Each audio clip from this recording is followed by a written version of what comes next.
I'm looking forward to this one. Simeon Wilcher with us here on the Red Storm Report. I've had a chance to chat with a few of your teammates here, and I've seen you a bunch when I've come to shoot the show. Once you were playing wiffle ball, I'm like, he's got a great personality. So good to have you on the show. How you doing, Sim? I'm good. Happy to be here. All right, nice to have you. So we'll get to Creighton. We'll recap Nova, but I got to take you back to UConn first of all. What was the environment like? What was, getting in the locker room, getting on the bus to go up there and beat the back-to-back defending champions with a great coach of their own? What was that like for the program? I feel like it was amazing. Just having the opportunity to play, not only just back-to-back champs, but to play on campus. Because last year we played at Excel. Yep. Having the opportunity to play at Gamble it was amazing. And then, UConn fans, they love their team, so they're going to cheer as hard as they could. And it was a special night. That night, Ben Gordon got his number retired, so it was a lot of fans there, a lot of love there for them. And it was a hostile environment, as you would expect UConn to be. And I just felt like we did what we had to do to come out with the victory. I'll tell you, there were so many moments from that game. That move by Kadari with about 4 minutes to go, a little hezzy, a little flip off. I mean, the English. Once he because he was in foul trouble early, so once he was able to get back in the game and kind of get a feel back into the game, I kind of knew that we were going to be good regardless. Yep. So one of the things that Coach said after that game was you guys came in with one plan defensively, and then based on what they were doing, and I think they have about 65 plays, which is a lot for those who might not know. Even Patino said that's a lot of plays to prepare for. And then maybe 9-10 minutes into the game, said, "Nah, scrap what we were going to do. Now we're going full court press." Not just to steal the ball, but to get them out of rhythm offensively, make them waste some time. What was said in the huddle when he told you what you guys were going to change to? What was the reaction? Did you guys like that? Yeah, of course. Coach, as everyone knows, Coach he plays a pressing game, and it's something that is pretty hard to kind of get ready for. So they came out hot. They came out knocking down shots, and they went on a really big run. So he kind of just wanted to give them something different, and it worked. It worked, and it just a testament to how great of a coach he is. He's amazing, and you guys know that. Everybody, so they saved this on the broadcast. They were even saying this with Villanova, where Dixon was getting a little tired. So I find it interesting where you guys are exerting the pressure to tire them out, but you guys are still moving. How do you guys not get tired? Well, because of practice. We kind of do it we don't do it for the extended practice, or we kind of do it for certain periods throughout the practice, and just doing that every day, it kind of just being consistent with that, it kind of builds up your stamina when it comes to being in the game. So, and then playing against teams, especially during the season, we don't really have too many days to kind of prepare for a team. So just trying to prepare for that, it can be a little difficult, but Coach puts it in every practice, so we kind of get the opportunity. You're never not used to it. You're always ready to reach for it if you have to. How do you guys compartmentalize? How do you guys look at when the rankings come out? I know St. John's fans are jacked up, number 9 in the country as we shoot the show here, and obviously still a couple of weeks to go in the regular season. And it means so much to St. John's fans way before you got here. The program was down, and St. John's Nation is energized. As players, you see that number 9 or number 8 in the coaches poll. What does it mean to you guys? It means a lot. It means a lot, but we kind of don't really try to think about it too much, because there's still a lot more work that we have to do, still a lot more things we have to get better at as the season continues to go. But it's definitely a blessing for sure, just to be in this situation, be blessed with this opportunity to be in the top 10. Oh yeah, it just sounds good. It looks good. Yeah, and it looks amazing. It's good to look at. But those single digits are nice. Yeah, for sure. But are you popping out your phone, or are you just finding out when you find out? Are you actively checking to see where you guys are every Monday, or no? Nah, I kind of leave it up to the St. John's page. They kind of post it every time, so that's how I find out. Okay. I don't really just go look for it. I got you. All right, so Villanova, very interesting game. I thought you guys did some things really well. I'm sure there were things that, and I know you know this, that you guys need to tighten up. The rebounding was not what it's been.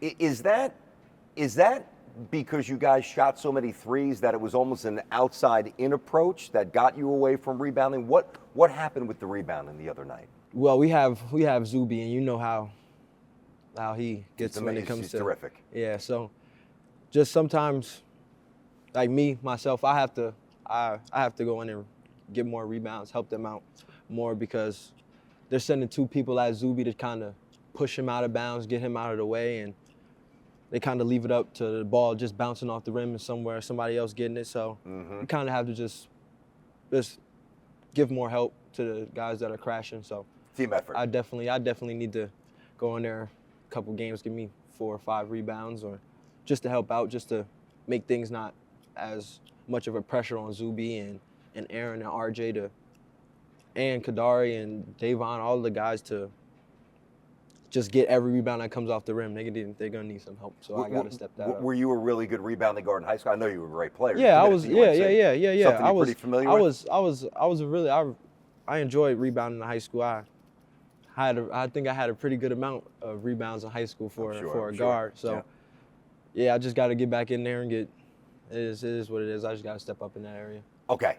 I don't know how you process it, but watching you, hearing people, even Rafi doing the game, loves your future. Coach loves your future. I think a lot of us think that you could be a pro. I know that's what you want to do. Clearly, it's why one of the main reasons you're here at St. John's. I thought the other night was a really important game for your growth. You make the big 3 that many of us think that's the dagger, that's the game winner. Then you miss the 3, and it was a tough look, contested, had a pump fake, then kind of tough to reset. But I think part of the process is being so willing to take those shots when the game is on the line. And coach has been imploring you, shoot.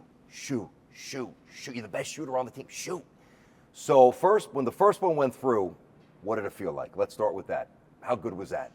It felt good, especially because we were able to take the lead, and I just felt like we were going to buckle down and get that stop at the end, but it is what it is. It's behind us. We just got to move forward.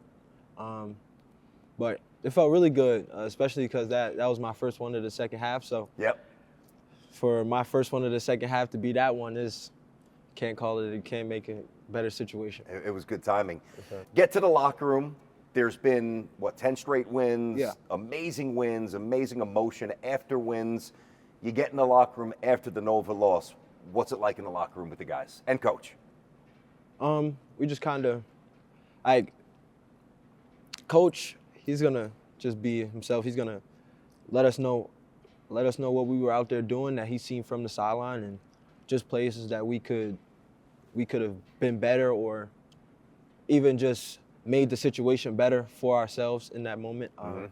So he's going to let us know that, but he kind of just told us we can't hold our heads, and because we have another big game coming up this Sunday, and we can't just sulk about the moment. We got to move on because it's behind us now. There's nothing we can do to really change it. Yeah. And also he played the last play to kind of give us a visual of what it looked like. So you mentioned you have another big game coming up, Creighton. And that was a tough loss, 1 point. Yes, sir. Before the Nova game, that was the last game that you guys lost there. How do you match up with them? I know that Davon's still banged up, so let's put that aside. But the matchup, they're big inside. I think you guys are a lot more athletic, a lot. How do you match up with Creighton right now, do you think? I feel like we match up well. Hopefully we have Davon back by Sunday, but I feel like we match up well. They're a great team, and we have these next few games to really turn it up a notch, because in February you got to make a move and everything got to step up, as Coach tells us every day. So really just about putting that next foot forward and staying where we're at and just continue to get better every day. So it's really what. You got a great personality, man. You really do. It's funny when you're welcome. So evident that you were raised the right way. Make sure you thank your parents. Make sure you thank everybody that did this. I could tell. And when you play, I point you out a lot to my kids. I said, look at his attitude on the court. Look at his disposition. So I've said this on the radio a few times. It's not always linear. Linear meaning it's not always like you start here and you wind up here. Sometimes it's a little bit of this. I love your journey. I think you're going to be a fantastic player. I think St. John's is very lucky to have you here. Thank you. I'm happy to be here. It's a lot of love here. I'm happy that I was able to come here and meet everybody that's involved here. It's nothing but love. I'm glad Welcome to be to the here. show, buddy. Thank you. There he is, Sim. We'll get a quick timeout. The Red Storm Report rolls on next, right here on MSG.